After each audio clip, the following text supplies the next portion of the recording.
Ever wondered if your bank account is truly yours? Every single transaction, every last dime? What if I told you there's a sneaky little monster out there called an unauthorized transaction that loves to gobble up your hard-earned cash without your permission? It's a frustrating, often alarming experience, a sudden jolt that makes you question the security of your finances. Maybe it's a double charge for that coffee you bought, a subscription you canceled but is still pulling funds, or worse, a charge for something you absolutely did not buy. These aren't just minor annoyances, they're direct attacks on your financial peace of mind.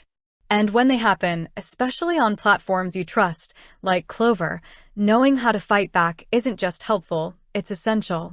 Today, we're tackling that very beast, how to dispute a transaction on Klover. Klover, for those who use it, is a fantastic app that offers cash advances and helps you track your spending, but even the best systems can sometimes fall prey to errors or fraudulent activities. So, what do you do when you spot something fishy? You don't just sit there and let your money vanish into thin air. You take action, and I'm here to show you exactly how. The first crucial step when you identify an unauthorized or incorrect transaction on Klover is to act swiftly. Time is of the essence. The longer you wait, the harder it can be to resolve the issue. So, if you're reviewing your Klover transactions and something just doesn't add up, don't ignore that gut feeling. Your initial move should be to gather all relevant information. This includes the date of the transaction, the exact amount, and the merchant's name as it appears on your Klover statement.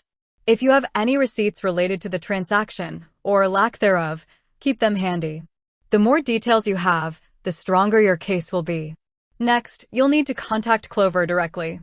While Klover is primarily an app, they have a dedicated support system for just these kinds of issues. The most efficient way to reach them for transaction disputes is typically through their in-app support or their official customer service email. Avoid trying to resolve it through social media.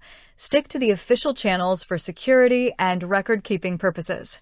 When you contact Klover, clearly state that you are disputing a transaction. Provide all the information you gathered, date, amount, merchant, and a brief, clear explanation of why you believe the transaction is unauthorized or incorrect.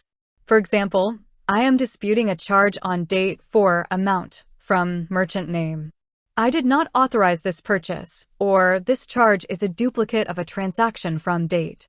Be polite but firm. Klover will then initiate an investigation. This process can take some time, so be patient but persistent. You might receive follow-up questions from their support team.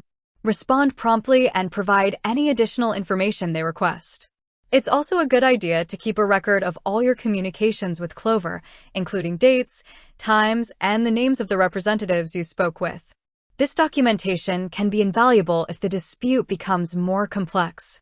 In some cases, Klover might ask you to also contact your bank or credit card company directly, especially if the funds were pulled from a linked account.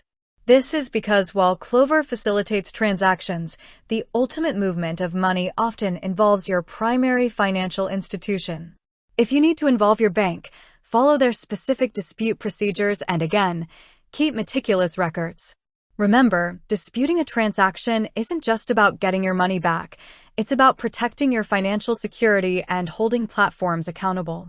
It empowers you to take control when something goes wrong. With that said, thanks for watching and until next time.